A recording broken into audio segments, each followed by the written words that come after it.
SK அண்ணன் fan நான் போட போறேன் டியூன்னு. எஸ்கே அண்ணன் தாங்க திரை உலக டான்னு. டான்னு இன்னா டான்னு அண்ணன் வேற மாதிரி டான்னு. எங்க அண்ணன் தாங்க சூப்பர் ஹியூமன் பீன்னு. ஜெயச்சந்திரனின் அடடா ஆடியோ ஆஃபர் 5 முதல் 70% வரை டிஸ்கவுண்ட். லென்த்தா இருக்குன்னா துப்பாக்கி படம் தாங்க லென்த்து. ஃபேன்ஸ் இருக்காங்கல்ல அந்த மாதிரி தான் ப்ரோ. துப்பாக்கி கொடுத்தாரு அப்படியே எடுத்துட்டு போயிட்டே இருக்காரு ப்ரோ ஒரு பெசாட்டி. இதுக்கப்புறம் துப்பாக்கி எல்லாம் வைக்க வேணாம், அப்படியே வச்சுக்கிட்டா போதும். கண்டிப்பா படம் சூப்பரா இருக்கு. கெவின் ஃபைட்டு தாறு மாறு அடி தூளு அப்படி கிளின்னு கிழிச்சு எடுத்திருக்கிறாரு. எஸ்கே நான் படத்திலேயே ஆக்ஷனா இதான், வேற எந்த படமும் கிடையாது. கண்டிப்பா ஒருத்தர் அது தளபதி வந்து கரெக்டான ஆளுகிட்ட தான் வந்து கன்னை கொடுத்துருக்காரு. அது வந்து அவர் கரெக்டா யூஸ் பண்ணியிருக்காரு. படத்துல துப்பாக்கி தான் worth. Holidays-nale, adu namma GT Holidays da, South India's #1 travel brand. Camera that fits in your palm and captures for beyond. All new Vivo X200 FE. Pre-book now. Murugadoss comeback கொடுத்துறாரு. இந்த படம் ஆனா கொஞ்சம் லாகா இருக்கு. இல்ல லாக்லாம் கிடையாது, சூப்பரா இருக்கு. 3 hours போனது தெரியவே இல்லை, நல்லா இருக்கு. அல்டிமேட் ப்ரோ, செம்மையா இருக்கு, மாசா இருக்கு, எந்த லாகுமே கிடையாது. பார்க்கலாம். ஆனா எல்லாரும் லாகா இருக்கு, லென்த்தா இருக்கு, செட் ஆகல. லென்த்தா இருக்குன்னா துப்பாக்கி படம் தாங்க லென்த்து. ஃபேன்ஸ் இருக்காங்கல்ல அந்த மாதிரி தான் ப்ரோ. ஃபேன்ஸ் இருக்கவங்க பார்க்கலாம். அல்டிமேட். எனக்கு லாக் தெரியல, 4 பேர் சொல்லுவாங்க லாக் இருக்கு அது இருக்கு, அதெல்லாம் கிடையாது. படம் மாசு, அவ்வளவுதான் ப்ரோ. ஹைப் கொடுப்பாங்க ப்ரோ ஒரு சில படத்துக்கு, இங்கேயும் கொடுத்தாங்க. கடைசியா கண்டென்ட் இருக்கா, மன ஃபில் ஆச்சா, அவ்வளவுதான் ப்ரோ. கண்டென்ட் இருக்கு, பார்க்கலாம். ஹைப் இருக்கு, படம் ஃபுல்லா கூஸ் பம்ஸா இருக்கு, தெரிக்க விடுறாங்க, பார்க்கலாம். அதுக்கேற்ற மாதிரி கண்டென்ட் கொடுக்கணும் ப்ரோ, கொடுத்துருக்காரு. கருத்து இருக்கு, பார்க்கலாம்.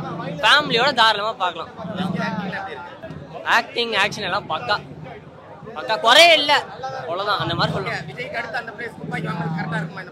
தெளிவா இருக்கு ப்ரோ, பக்காவா இருக்கு, பிரச்சனையே இல்ல ப்ரோ. துப்பாக்கி கொடுத்தாரு அப்படியே எடுத்துட்டு போயிட்டே இருக்காரு ப்ரோ ஒரு பெசாட்டி.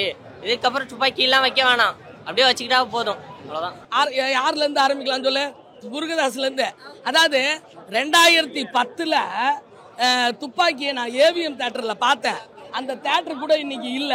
ஆனா அதே முருகதாஸ் அண்ணன் இருந்து அந்த படத்தை 100 கோடிக்கு அடிக்க வச்ச அந்த அண்ணனே மாபியா கண்ணு நம்ம தமிழ்நாட்டுக்கு வந்துடக்கூடாதுன்றத தடுத்து துப்பாக்கி யாரு கையில விஜய் அண்ணா கொடுத்தாரோ அவரு கையிலேயே அந்த மாபியா கண்ணு அந்த இதை வந்து கண்டெய்னர் கடல்ல தள்ளுற மாதிரி காட்டியிருக்காங்க. இதுவே ஃபர்ஸ்ட் வின்னு கண்ணு, ஓகேவா? சிவகார்த்திகேயனுக்கு கையை ஊனி கரணம் போட்டு நானும் வளர்ந்தேன், என்னை யாரு தூக்கி விட்டது விஜய் டிவிடா, அதுலயும் கலக்க போகுது ஷோ பண்ணி இன்னைக்கு கலக்குன்னு கலக்கின மாதிரி. உண்மையாலுமே இந்த படத்துல வந்து அப்நார்மலாவும் நம்மளை சிரிக்க வச்சுட்டாரு, நார்மலாவும் சிந்திக்க வச்சுட்டாரு அப்படின்னு நம்ம சொல்லலாம். கண்டிப்பா படம் சூப்பரா இருக்கு. கெவின் ஃபைட்டு தாறு மாறு அடி தூளு அப்படி கிளின்னு கிழிச்சு எடுத்திருக்கிறாரு. ஃபைட்டு என் பையன் அனிருத்து மத ராசிடா எங்க முக ராசிடா அப்படின்னு பாட்டை பஞ்சா போட்டு தூள் கிளப்பி இருக்கிறாரு அனிருத்தும். எந்த குறையும் எந்த லேகும் எதுவுமே கிடையாது. உண்மையாலுமே முருகதாஸுக்கு மிகப்பெரிய கம்பேக்கா இருக்கும். ஓகே, நன்றி. என்னது அதான் துப்பாக்கி வேற லெவல், அது நம்ம அண்ணன் லெவல், விஜய் அண்ணா லெவல் அண்ணா. ஆமா அதான் இன்ட்ரோல் பாக்க என்னன்னா வில்லன் சொல்றாரு, டேய் எவன் கையில துப்பாக்கி இருந்தாலும் அங்க வில்லன் நான் தான். அதான் ஓகேவா? வில்லனுக்கு கூட பஞ்சு டயலாக் கொடுத்துருக்கிறாரு. அண்ணனுக்கு வந்து என்ன பஞ்சுனா யாரு சிவாவுக்கு, அதாவது எங்க அடிபட்டு உளுந்திருந்தாலும் மனித நேயம் தான் நம்மளோட முதல் வரம். அந்த வரத்துக்கு பிறந்த மாதிரி சிவாவை காட்டு. என்னது சோசியல் மெசேஜ்? அதான் இந்த படத்துல லவ் இருக்கு, ஆக்ஷன் இருக்கு, எல்லாம் உங்களுக்கு என்ன வேணும் வந்து பாருங்க, எல்லாமே இருக்குது. லாக்லாம் இல்ல ப்ரோ. உனக்கு ஒரு பிரேக்கப்பா இருக்கு, அதை காட்டினா எப்படி ப்ரோ காட்டுவேன்? நீ பொறுமையா தானே காட்டுவேன், வேற எப்படி காட்ட முடியும்? ஒரு டைரக்டரா சூப்பரா எடுத்துருக்காரு படம். ஆனா கொஞ்சம் வெளில வந்து நெகட்டிவா கொடுக்குறாங்க, இது அந்த அளவுக்கு இல்ல அப்படிங்கறாங்க. அவங்களுக்கு தான் தெரியாது. நானே அஜித் ஃபேன் தான். நான் டைரக்டர், எனக்கு டைரக்டிங் எனக்கு இன்ட்ரெஸ்ட், நான் பண்ணிட்டு இருக்கேன். ஆக்டிங் எனக்கு இன்ட்ரெஸ்ட், நான் எல்லாமே பண்ணிட்டு இருக்கேன். அப்போ நான் சொல்றேன், ஒரு கதைனா சூப்பரா எடுத்துருக்காங்க. ஓகே, ஏஆர் முருகதாஸ் டைரக்ஷன் எப்படி இருக்கு ப்ரோ? அவர் நார்மல் கதையை எப்படி சொல்லுவாரு, சூப்பரா சொல்லுவாரு. இப்போ படத்தை கொடுத்தா எப்படி ப்ரோ அசத்திட்டாரு படம். ஓகே, விஜயனுக்கு ஒரு துப்பாக்கி மாதிரி சிவகார்த்திகேயனுக்கு இந்த மதராசி இருக்குமா? இருக்கும் ப்ரோ. எஸ்கே நான் படத்துலயே ஆக்ஷனா இதான், வேற எந்த படமும் கிடையாது. ஒரு ஆக்ஷன் ஹீரோ சொல்லலாமா? சொல்லலாம் ப்ரோ, டெஃபினெட்லி. மஜா மஜா. சரி, அந்த அளவுக்கு ஒர்த்தா இருக்குதா படம்? ஏன்னா சிலர்லாம் லேகா இருக்கு. லாகா இல்ல ப்ரோ, மஜா ப்ரோ. மாலதிக்காக பார்க்கலாம். மாலதியை தொடவே தொட்டாதீங்க ப்ரோ, அவ்வளவுதான் காலி. ஓகே, மாலதிக்காக தான் ஃபுல்லா படமே. ஆமா, ஃபுல்லா மாலதி மட்டும்தான். மாலதி இல்லனா அவ்வளவுதான். மாலதி தொட்டா காலி. காலி காலி. படம் கிளைமேக்ஸ் செம்ம கிளைமேக்ஸ், செம்மையா இருந்துச்சு ப்ரோ. ஓஜி நோலன் கம்பேக், அவ்வளவுதான். One word, out and out ஒரு ஆக்ஷன் ஃபிலிம் பண்ணது ரொம்ப நாள் கழிச்சு எஸ்கே பண்ணியிருக்காரு. அண்ட் ஃபுல் லென்த் இது வரைக்கும் ஒரு வில்லனுக்கும் ஹீரோக்கும் ஈக்குவலாக ஒரு 30 மினிட்ஸ் கிட்ட ஃபைட் இருக்கும். ஒருத்தர் சலிச்சதே இல்லை. அண்ட் ரா ஆக்ஷன் சீக்வன்ஸ் ஆக்சுவலாக கூலிக்கெலாம் ரேட்டட் கொடுத்தாங்க, இது கொடுக்கலாம். பயங்கர வயலன்ஸ் சூப்பராக இருந்துச்சு. அண்ட் ரொமான்டிக் சீன் வந்து நல்லா வெயிட் கொடுத்துச்சு அந்த வயலன்ஸ். ஏன் அப்படி படம் சூப்பர். துப்பாக்கி கரெக்டாக வேலை செய்யுது. கண்டிப்பாக கம்பேக். அது இது வந்து மிக்சிங் ஆஃப் கஜினி அண்ட் துப்பாக்கி மாதிரி இருக்கா. சிண்டிகேட்ஸ் மூலமாக துப்பாக்கி வரும். அவரோட எமோஷனல் டிலூஷன் வந்து கஜினியை மென்ஷன் பண்ணுற மாதிரி இருக்கும். ஸோ கம்பேக், கண்டிப்பாக கம்பேக். எஸ்கே அண்ணன் ஃபேனு, நான் போட போறேன் டியூன்னு. எஸ்கே அண்ணன் தாங்க திரை உலக டான்னு. டான்னு என்ன டான்னு, அண்ணன் வேற மாதிரி டான்னு. எங்க அண்ணன் தாங்க சூப்பர் ஹியூமன் பீன்னு. ஆடுவாரு சீனா, பாடுவாரு தேனா. எங்க இளைய தளபதி அண்ணன் வந்தா சரவெடி. ஏஆர் முருகதாசே கொட்ட போது காசு. அன்னிருத்து பாட்டு எப்போவுமே ட்ரீட்டு ட்ரீட்டு ட்ரீட்டு. கண்டிப்பா படம் பெரிய பிளாக் பஸ்டர் ஹிட். எல்லாரும் வந்து பார்த்து என்ஜாய் பண்ணுங்க. தேங்க்யூ. படத்தோட கான்செப்ட் வந்து பேசிக் தான். சிம்பிளான ஒரு கான்செப்டை ஒரு என்ன சொல்கிற ஒரு லவ் என்டர்டெய்னர் அண்ட் ஆக்ஷன் ஃபில்மாக எப்படி எக்ஸிக்யூட் பண்ணுறாங்க அப்படின்னு. And end of the movie வந்து உங்களுக்கு ஒரு ஃபீல் குட் அந்த மாதிரி ஒரு ஃபீல் இருக்கும். ஸோ பேசிக்காக எல்லாமே முருகதாசரோட லைக் துப்பாக்கி பார்த்துருப்பீங்க. துப்பாக்கி எப்படி எக்ஸிக்யூட் பண்ணியிருப்பாரோ பேசிக்காக ஒரு ரொமான்ஸ் சீன்லேருந்து ஸ்டார்ட் ஆகும். அங்கேருந்து அப்படியே ஸ்லோவாக மூவி வந்து ஆக்ஷனுக்குள்ளார டெல்வ் ஆகும். ஸோ அந்த மாதிரி தான் இருந்துச்சு. படமும் எந்த இடத்துலையும் லேக் இல்லை, எல்லாமே பர்ஃபெக்டாக எக்ஸிக்யூட் ஆயிருந்துச்சு. அந்த ஆக்டர்ஸுமே வந்து பர்ஃபெக்டாக இருந்தாங்க. எஸ்கே அவருக்கு இந்த ரேஜான ஒரு ஆக்டிங் செட் ஆயிருக்கு. யா மாசா இருக்கு. ஆக்சுவலாக அமரனுக்கு அப்புறமா அந்த லுக் அப்படியே இங்கே கொண்டு வந்திருப்பாரு.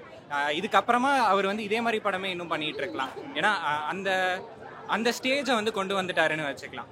பர்ஃபெக்டா ஒரு துப்பாக்கி படம் பார்த்த ஃபீல் உங்களுக்கு இங்கே இருக்கும். படம் வந்து வாட்சபிள், கண்டிப்பாக ஃபேமிலியோட பாருங்க, கண்டிப்பாக எல்லாருக்குமே பிடிக்கும். எஸ்கே வந்து நான் அமரனோட வேற கம்பேக் கொடுத்துருக்காரு. கண்டிப்பாக இந்த படத்தில் வேற ஒரு ஆக்டிங், வேற ஒரு ஜானராக தான் இருக்கும். அவர் கண்டிப்பாக பயங்கரமாக பண்ணியிருக்காரு.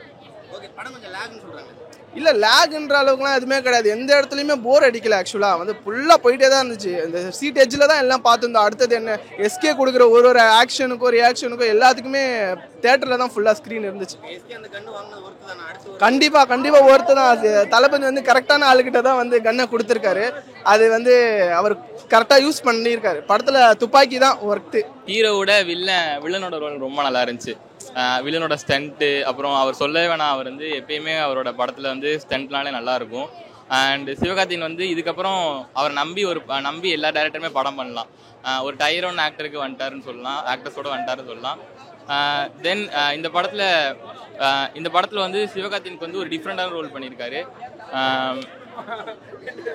வேற இந்த படம் ரொம்ப நல்லா இருந்துச்சு. அவங்க எப்பயும் போல ஓரளவு நல்லா கியூட்டா நல்லா தான் இருக்காங்க. ஆனா என்னன்னா இந்த படத்துல லவ் சீன் கொஞ்சம் நல்லா ஒர்க் ஆயிருந்துச்சு. அவங்க இதுக்கு முன்னாடி நடித்த கன்னடத்துல 2-3 படம் நடிச்சிருக்காங்க, அது நல்லா இருக்கும். பட் தமிழ்ல இது அவங்களுக்கு ஒரு நல்ல படம், பேர் சொல்லிக்க மாதிரி நல்ல படம். வில்லன் அவர் சொல்லவே வேணாங்க. விஜய் ஜமால் வந்து எப்பயுமே வந்து ஒரு ஹிந்தி படத்துலனா அவர் எப்படி சென்ட் பண்ணுவாரோ, அவர் மார்ஷியல் ஆர்ட் ஸ்கில் வந்து அப்படியே இந்த படத்துல இறக்கியிருக்காரு. ரொம்ப நல்லா இருந்துச்சு. ஆக்சுவலி அவருக்கு ஒரு பீக் எலிவேஷன் சீன் வேற செகண்ட் ஹாஃப்ல இருக்கு, அதெல்லாம் ரொம்பவே நல்லா இருந்துச்சு. சத்தியமா எக்ஸ்பெக்ட் பண்ணவே இல்லை. ஏன் அப்படி கேட்டோம்னா பயம் இருந்துச்சு. இந்த படம் வந்து பாத்தீங்கன்னா முருகதாஸ் சாருக்கு வந்து 2 படம் ஃப்ளாப்புக்கு அப்புறம் வருது. எஸ்கேக்கு பார்த்தீங்கன்னா பயங்கரமான எமோஷன். அதுக்கப்புறம் வந்து இந்த படத்தை வந்து ஒரு படி மேலே அமரனுக்கு மேலே கொடுத்தே ஆகணும். இந்த கட்டாயத்தில் வந்து இந்த படம் ரிலீஸ் ஆச்சு. உண்மையிலே பயம் அமரன் அளவுக்கு இல்லை. ஏன் அப்படி சொல்கிறேன்னு கேட்டேன்னா அமரன் ஃபுல் அண்ட் ஃபுல் வந்து நம்மளை எமோஷன் பண்ணிடுச்சு. அமரனில் எஸ்கே யார் அப்படின்னு கேட்டேன்னா நம்ம வந்து Mukundan sir, Sai Pallavi யாருங்கன்னா Hindu Rebecca Vargas, அவங்கள தான் இந்த படத்தில் வந்து ப்ளே பண்ணியிருந்தாங்க. ஆனால் இந்த படத்தில் பழைய எஸ்கே பார்க்கலாம். அந்த அளவுக்கு முழு சட்டை மாறன் அடிக்கடி சொல்லுவார், படத்தில் ஹீரோவை தாண்டி வில்லனுக்கு எவ்வளோ வெயிட்டேஜ் கொடுக்கீங்களோ அப்போ தான் படம் நல்லாயிருக்கும். இது எப்படா திருந்த போறேன்னு சொன்னப்பல அந்த ஒரு வார்த்தை நாளைக்கு அவர் ரிவ்யூவில் என்ன சொல்ல போகிறான்னு பார்ப்போம். ஏன் அப்படி சொல்கிறேன்னா வித்யுத் ஜமாலை முடிஞ்ச வரை என்ன மாதிரி யூஸ் பண்ணணுமோ அந்த மாதிரி யூஸ் பண்ணியிருக்காப்ல. எஸ்கேக்கு நீங்கள் 25 ஷாட் ஹை ஸ்பீட் ஷாட் வச்சிங்களா, வித்யுத் ஜமானுக்கு 50 ஷாட் வச்சிருக்காப்ல. அந்த அளவுக்கு இருக்காப்ல. கிளைமாக்ஸில் ஒரு 20 நிமிஷம் ஃபைட்டு. யார் ஆக்ஷன் டைரக்டர்னு தெரில, இவர் எடிட்டிங் போயிருந்துக்கலாம்னு நினைக்கிறேன். ஏன்னா full and full action director கையில் கொடுத்துட்டாங்க, பிரிச்சு மேய்ச்சிட்டாங்க. இன்டர்வல் பிளாக் வந்து தமிழ் சினிமாவில் இதுவரை வராத இன்டர்வல் பிளாக்கு. எவனுமே தேட்டரில் சீட்டில் இல்லை, அந்தளவுக்கு என்ஜாய் பண்ணோம். ருக்குமணி வந்து வழக்கம் போல் இந்த கேரக்டரில் வந்து ஒரு கோர் நாட்டாக அவங்க பண்ணுறாங்க. தமிழ்நாட்டில் வந்து பார்த்தீங்கன்னா மது சூது எல்லா கலாச்சாரம் வந்துருச்சு, துப்பாக்கி கலாச்சாரம் வரல. அது துப்பாக்கி கலாச்சாரம் வருது, அதை எண்ணெயை தடுக்கிறாங்க, அவங்களாலே முடியல. அப்போ ஒரு மெண்டல் யார் எஸ்கே, இது மைல்டு ஸ்பாய்லர் தான் வச்சுக்கோங்க, மெண்டல். அந்த மெண்டல் வந்து இவங்களை லூசு தரமாக பண்ணி எப்படி இதில் ஜெயிச்சாங்கன்றது தான் கதை. உண்மையிலேயே நல்லா இருக்கு. முருகதாஸ் சாரை பொறுத்தவரை ரமணா படத்தில் சொன்னதை 10 வருஷம் கழிச்சு பார்த்தீங்கன்னா எல்லா ஹாஸ்பிட்டலும் செத்த பணத்தை வச்சு காசு வாங்குறேன்லாம் வந்துச்சு, ரிஃப்ளெக்ட் ஆச்சு. அதே மாதிரி ஒரு 10 வருஷம் கழிச்சு இந்த நாட்டும் ரிஃப்ளெக்ட் ஆகலாம். டே கண் கலாச்சாரம் வருதுனா தடுத்துக்கிடா முன்கூட்டியே எச்சரித்து சொன்ன மாதிரி இருந்துச்சு படம். லோகேஷ் கனகராஜ் வில்சன் படம் மாதிரி இருக்குது. ஏன் அப்படி சொல்கிறேன்னா 2K கிட்ஸ்லாம் இப்படி தான் ரசிப்பாங்கன்னு சொல்லிட்டு, எப்படி அவர்கிட்ட ஒரு வேலை இது ஒன்று இருக்குது, டிவிடி போட்டு தான் படம் பார்ப்பாரு சொல்லிட்டு, அதெல்லாம் இதுக்கு வேலை இல்லை. ஏன்னா டிஃப்ரெண்டான கதையை கொடுத்து ரொம்ப சூப்பராக பண்ணியிருக்காங்க. பழைய எஸ்கே அந்த கவுண்டரு அந்த காமெடி எல்லாமே நல்லா இருக்கு. வேற ஒன்றுமே இல்லை. இன்டர்வல் சீனை பாருங்க, அங்கே எஸ்கே நிற்பார். ஓகே, இப்போ நீங்கள் சொல்லியிருந்தீங்களா ப்ளூ சட்டை மாறன் சொன்ன மாதிரி இந்த அதே ப்ளூ சட்டை மாறன் தான் திடீர் தளபதினு சொல்லி கலாச்சிருந்தாப்புல, அந்த கலாய்க்கு வந்து ரிப்ளை கொடுக்குற மாதிரி இருக்கு அந்த படம். கண்டிப்பாக திடீர் தளபதினு சொல்லிக்கலாம், அவர் கலாய்க்கல, அவர் உண்மையை தான் சொல்லியிருப்பான்னு நினைக்கிறேன். ஏன்னா அந்த இதுக்குள்ள பண்றாரு. நீங்க தான் அவங்களை தூக்கி வச்சோம், நம்ம ரசிகர்கள் இருக்காங்கல்ல, ரசிகத்தை தூக்கி வச்சோம். இல்லைன்னா சொல்லலை. அவர் வந்து இன்னும் சூர்யாவை திடீர் தளபதி சொல்லலை, அடுத்து வேற யாரு ஜெயம் ரவியை சொல்லலை. ஏன் அவரை சொல்றாருன்னா அவர் வளர்ந்துட்டு இருக்கிறாரு. வளர்ந்துகிட்டு இருக்கவனுக்கு எப்பவுமே எதிர்ப்பு வந்துகிட்டு தான் இருக்கும், அதை வந்து தடுக்கவே முடியாது. எஸ்கே இதுக்கு நிறைய பேர் வந்து செம்பு தூக்கிட்டு வந்துருவாங்க, படம் சரியில்லை செம்பு தூக்கிட்டு வந்துருவாங்க. இன்டர்வல் பிளாக்கை மட்டும் பாருங்க, அதுக்கப்புறம் தெரியும் எஸ்கே யாருன்னு சொல்லிட்டு. நான் எஸ்கே ஃபேன்ஸ் கிடையாது, நான் வேற ஃபேனு, தலா அஜித் ஃபேனு.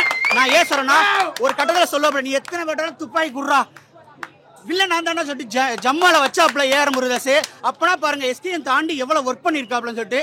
வித்யுத் ஜமானு இனிமே பாம்பேக்கெல்லாம் போக தேவையில்லை, சென்னையில் இந்த பில்டிங்கில் வந்து உட்காரலாம், அந்த அளவுக்கு பண்ணியிருக்காப்ல. மாஸ் எலமெண்ட்ஸ் எல்லாமே இருக்கு. ஃபேன்ஸுக்குலாம் செம்ம ட்ரீட்டு, இதுக்கு மேலே ட்ரீட்டே கொடுக்க முடியாது. எப்போ இன்ட்ரோல் போர்ஷன் வந்துச்சோ அங்கேருந்து எவனுமே சீட்டில் இல்லை, செம்மையாக இருக்கு. ருக்மணி விஜயத்தை ரொம்ப அழகாக இருக்காப்ல. கிளைமாக்ஸில் உள்ள ஃபைட்டு வந்து ஆக்ஷனு இதுவரை எஸ்கே இந்த மாதிரி படமே பண்ணதில்லை. 20 படம் பண்ணியிருக்காரு, எந்த படத்துலையும் இல்லை. மாவீரன்லாம் வேஸ்ட்டு, அந்த மாதிரி படத்தில் இந்த மாதிரி ஃபைட் பண்ணியிருக்காப்ல. ஆக்ஷன் சீக்வன்ஸ் தான் நம்மளால நம்பவே முடியல, ஈக்குவல் ஃபைட்டு. அதுக்கு ஒரு ரீசன் சொல்லியிருக்காப்ல, எப்படா நீ வித்யுத் ஜமானை நீ அடிப்ப அப்படின்னு. ஆனால் ஸ்டேஜில் சொல்லியிருந்தாரு அவர் கையை தொட்டோடனே பயந்துக்கிட்டேன்னு. அதெல்லாம் செம்ம சீனு, எஸ்கே இருக்காப்லையே சரியான சீனு. ஆனால் உண்மை அது இல்லைங்க, மிரட்டிருக்காங்க. இந்த கையை ரெண்டையும் கோர்த்து வச்சுட்டு ஒரு இடத்துல வந்து இந்த 2 கையை திறக்காமையே ஃபைட் பண்ணுவாப்ல. அதெல்லாம் பார்த்துட்டு தலையில வந்து கைகால இருந்து முறிச்சு தூக்கி போட்டு போயிட்டே இருக்காப்ல. ரொம்ப யதார்த்தமாக இருக்குது படம். யாரும் செம்பு தூக்கிட்டு வராதிங்க. படத்தில் ரிவ்யூ சொல்கிறவங்களுக்கு ஒரே ஒரு வேண்டுகோள் சொல்கிறேன். நீங்கள் 8 மணி நேரம் நல்லா தூங்கிட்டு ஒரு 7 மணிக்கு எந்திரிச்சிட்டு 9 மணிக்கு ஷோவை பார்த்தீங்கன்னா படம் திருப்தியாக இருக்கும். நீங்கள் நைட்டு ஃபுல்லாக தண்ணியை போட்டுட்டு இது பண்ணிவிட்டு மொபைலில் நோண்டிட்டு 5 மணிக்கு தூங்கி 7 மணிக்கு எந்திரிச்சிருந்தா இங்கே தூக்கத்தோடு தான் படம் பார்ப்பீங்க. ஒரு ஃபீலிங்ஸும் உங்களை ஒட்டாது. ஏன்னா உங்கள் மைண்டு வந்து அந்த மாதிரி ஃப்ரெஷ்ஷாக இருக்காது. சில இடத்துல சொல்லியிருப்பாங்க, ஒரு தடவை வந்து லோகேஷ் சொன்னார் நல்லா தூங்கி எழுந்துச்சு போங்க படத்துக்குன்னு சொல்லிட்டு. அதை நான் தான் சொல்கிறேன், இந்த மாதிரி படத்தை ஸ்பாயில் பண்ணிடாதீங்க. எஸ்கே நான் வளரணுங்க சொல்லலை, படம் நல்ல படங்கிறதுனால இவ்வளோ பேசிகிட்டு இருக்கேன். முருகதாஸ்க்கு எல்லாரும் கம்பேக்குங்கிறாங்க. முருகதாஸ் சாருக்கு இப்போ கம்பேக் கிடையாது, பிக் பேக். இது பிக் பேக், கம்பேக்கே கிடையாது. பயங்கரமாக ஒவ்வொரு படத்துக்கும் அவர் வந்து நல்லா க்ரோத் ஆயிருக்காப்ல. இந்த ஆக்ஷன் சீக்வன்ஸுக்கு சூப்பராக இருக்காப்ல, சூப்பராக பண்ணியிருக்காப்ல. ஐயோ ருக்கு செல்லம், நான் ஃபேன் ஆகிட்டேன் இந்த படத்தை பார்த்து. அழகாக இருக்காங்க. தமிழ்நாட்டில் கேரக்டர் செம்ம ஸ்ட்ராங். அவங்களுக்கு ஒரு அதாவது இப்போ ஒரு பொண்ணுக்காண்டி ஒருத்தன் வந்து எவ்வளோ தூரம் இறங்கணும்னா அந்த பொண்ணை வந்து ஸ்ட்ராங்காக, அந்த கேரக்டர் ஸ்ட்ராங்காக வைக்கணும். டம்மியாக வச்சா படம் சொதப்பிடும். அப்போ இந்த இடத்துல அந்த பொண்ணை எவ்வளோ ஸ்ட்ராங்காக வச்சிருப்பான்னு கொஞ்சம் யோசிச்சு பாருங்க. அவங்க அந்த அளவுக்கு இப்போ அவங்க கேரக்டர் பவர்ஃபுல்லாக இருக்குது. சீமராஜா வந்தப்போ எங்கள் அண்ணனை நிறைய ஹேட்டர்ஸ் நிறையா சொன்னாங்க. அந்த ஹேட்டர்ஸுக்கெல்லாம் ஒரு பதிலடி இந்த படம். அந்த ஹேட்டர்ஸ் எல்லாருமே பார்க்கணும். ஆல்ரெடி கொடுத்தாச்சு, பட் இருந்தாலும் ஒரு படம் பதிலடின்னு இல்லை ப்ரோ. ஒரு லாஸ்ட் 20 மினிட்ஸ் நீங்கள் மூவி பார்த்தீங்கன்னா தெரியும். அந்த 20 மினிட்ஸில் நாங்களே எக்ஸ்பெக்ட் பண்ணல. ஒரு 5 இயர்ஸ் பேக்லாம் பார்த்தீங்கன்னா சீமராஜாலாம் பார்த்தீங்கன்னா என்னடா அது இப்படிலாம் பண்ணுறான்னு சொல்லிட்டு நிறைய பேர் கேள்வி பண்ணிட்டு இருந்தாங்க. இப்போ நாங்களே எக்ஸ்பெக்ட் பண்ணல இப்படிலாம் ஒரு ஃபைட் வரும், எங்கள் அண்ணனை இப்படி பார்ப்போம்னு சொல்லிட்டு நாங்களே எக்ஸ்பெக்ட் பண்ணல. அந்த அளவுக்கு தரமாக சூப்பராக. எஸ்கேவோட ஆக்டிங் நல்லா இருக்கு, அவர் கொடுத்த நல்லா இது பண்ணியிருக்காரு. ஒரு சில காமெடிஸ்லாம் நல்லா பண்ணியிருக்காரு. இந்த இன்னோசென்ட்டாக ஆக்ட் பண்ணியிருக்காரு இந்த படத்தில், அதெல்லாம் நல்லா பண்ணியிருக்காரு. ஆனால் வந்து மூவி ரொம்ப ஆவரேஜ் தான். டியூரேஷன் இவ்வளோ பெருசு இருந்துக்கூடாது, ரொம்ப லேக் ஃபர்ஸ்ட் ஆஃப் ஃபுல்லாகவே. இல்ல இது வந்து நமக்கு ஏஆர் முருகதாஸ் ஓல்டு மூவிஸ் மாதிரி இல்ல. ஒரு 10 வருஷத்துக்கு முன்னாடி நம்ம அப்படியே ஒவ்வொரு சீன் பை சீன் நம்ம ரசிப்போம். இதுல அந்த அளவுக்கு இல்ல எதுவும். ஜெயச்சந்திரனின் அடடா ஆடியோ ஆஃபர் 5 முதல் 70% வரை டிஸ்கவுண்ட். ஹாலிடேஸ்னாலே அது நம்ம ஜிடி ஹாலிடேஸ் தான். South India's #1 travel brand. Camera that fits in your palm and captures for beyond. All new Vivo X200 FE. Pre-book now.